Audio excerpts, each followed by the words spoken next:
Oh man, well, it looks like the ride is almost over for quality Marvel content, isn't it? You see, for anyone who took it upon themselves to labor their eyes with the viewing of the first season of She-Hulk, it's not hard to see why the few of us that did watch every mind-numbing episode have genuinely lost a part of ourselves to this show that will simply never get back. But after dying on the inside for half an hour each time an episode aired, it became quite obvious that this show was nothing more than a puddle-deep, blindly funded, shameless, self-insert power fantasy of the writers themselves, because who doesn't love watching the modern, CGI embodiment of a boss chick, queen energy having, single female narcissist in their 30s, who, let's be honest here, isn't exactly the audience you picture as the true beating heart of the MCU. Yet somehow, in 2022, the very same studio that gave us the original Iron Man, in the most stunning and brave way possible, took a massive green dump on everything it once stood for, taking moments out of the show itself to address anyone who points this out online as nothing but toxic, sexist, neckbeard extremist incels. Wow, good going there, Marvel. Slandering your critics and original fans in the show itself as the true villains. Not a great plan. What the hell is even happening? How prepared exactly was this show for the backlash it would receive if it has to literally defend itself to the audience by making direct quips via breaking the fourth wall at anyone still watching who happens to dislike her character? I kid you not, this happens multiple times as She-Hulk tries to stay out of the sexist comment sections of anywhere she appears online or on social media, giving you this eerie feeling like she's watching you watch her show. And the more you look like you regret watching it to her, the more defensive she gets, quick to slander any negative view of her as, you guessed it, exclusively male sexism. A flaw every one of her critics seems to possess. Wholesale. And the longer the series goes on, the more this happens, with each episode somehow being worse than the one before it as the Rotten Tomatoes scores gradually dropped. The more defensive the script seems to have gotten towards its audience. Almost as though the writers are using the show itself to reply to the comment sections they remind Jen to stay the hell out of. I remember back when the trailer dropped and people said that she looked like Shrek, and wouldn't you know it, one of the so-called villains of the show calls her Shrek in a courtroom because that's how high the stakes are in this show. Non-existent. Never mind the fact that the insult was supposed to be Princess Fiona instead of Shrek, but whatever.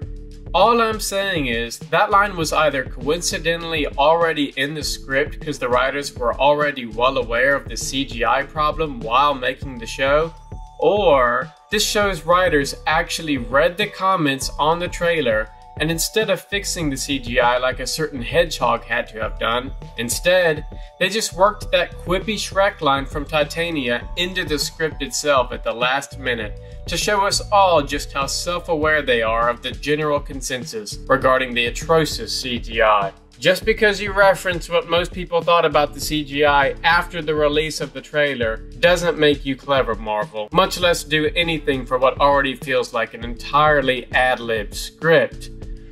But I digress. After having watched all 9 episodes of the first season, somehow I feel like summing up all 9 episodes can be done in less than a paragraph.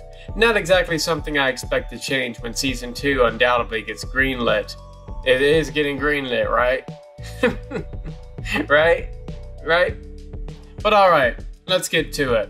Episode 1. Jen. She's perfect in every way. Don't you dare think otherwise. Diet Hulk here? Meh. He's basically just a cameo appearance Jen needs to have on in the first episode so the rest of the show can happen. Who cares about him? Just know, she's better. That's it. End of story. No, seriously, end of story. We're at the end now. She's done. Complete. Out of here. She gets her powers, becomes the best, and it's gone. That's the show. Wait, you're still here. It's over, right? The story? She gets her powers, becomes the best, lives happily ever after, being the best.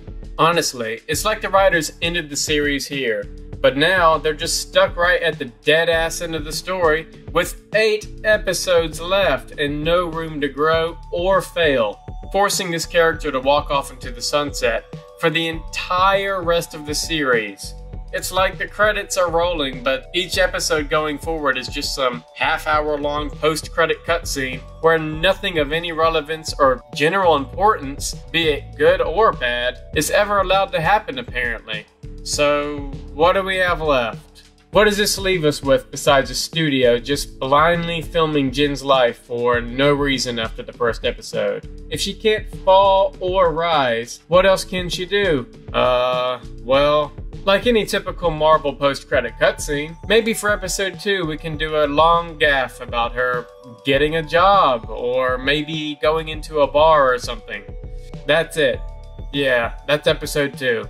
Oh, and she's now overseeing a case for one of Diet Hulk's old enemies. The, one and only Flaccid Abomination, everybody.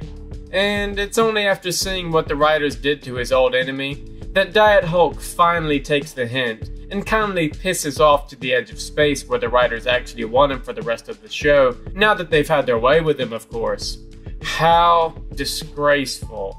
So, with the Flaccid Abomination hoping to be set free because he's human now, I guess, episode 3, needless to say, is pretty mind-boggling, humoring the idea that the Flaccid Abomination could ever be set free. But thanks to Wong taking the blame for his appearance in Shang-Chi, he gets let go. Just like that. As for the rest of the episode, it's basically Jin being Jin, but green sometimes, with an elf, an absurdly sexist caricature of a male co-worker, a fake construction crew attack, and the most shameless cameo appearance ever put to screen, solely done to destroy any level of seriousness you may have had left up until this point. And I kid you not, these are the best episodes this series has to offer all the way up until its natural conclusion, where the show's writers profess to hating the very show they created, while wanting none of the accountability for making it. They express this by breaking the fourth wall and by literally throwing out the entire show's premise and plot that they spent the entire season committing to, all by having She-Hulk confront, not them of course, but the robot scapegoat, Kevin, who they'd prefer take the blame for this disaster of a show instead. Never mind the fact that they are the ones who wrote Kevin into the show for this sole purpose. Because they're just such good writers after all. And because they're fighting for us, they then force Kevin to correct this show that he's now responsible for damning, instead of themselves, of course. How do they do this, you ask?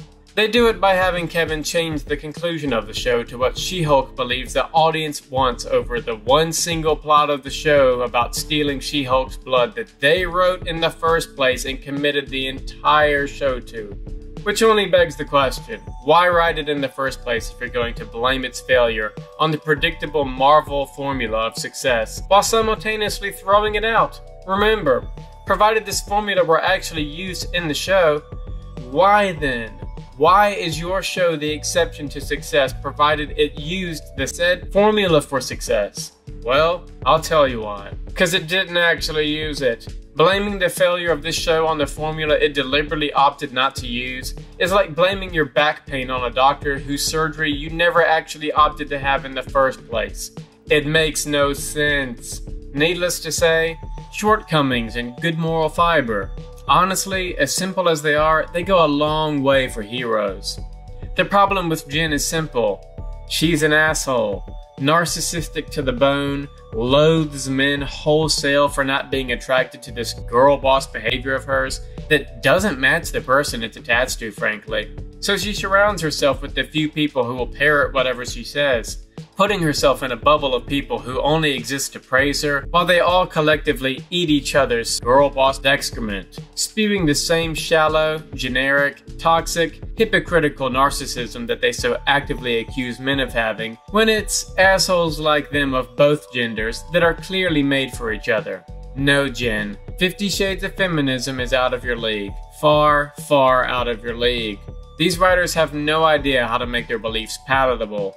And it's a shame this character's show was greenlit, only to be sacrificed on the altar of a woke pickle writer so they can she-splain their audience into the dirt using a character people actually liked.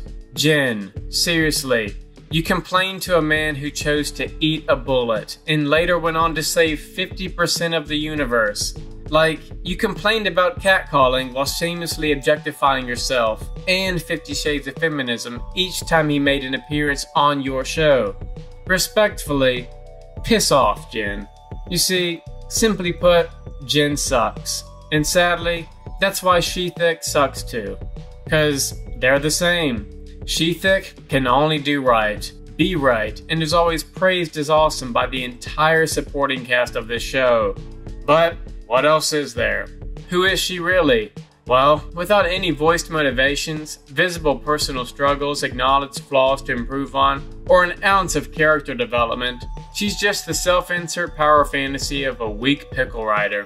Just like Dr. 50 Shades of Feminism deserves better than Jen, I say both this series and Pickle Rick deserve better as well. It's actually best not to even view this as part of the same universe as the MCU, because it's so patently removed from any other serious movie or TV show that it's like watching a kids show, but with the simple fun parts replaced by Hollywood's modern message instead. The bitterness the writers seem to have towards men in general have bled through to this character so much that the only show I can honestly compare it to would be Velma of all shows.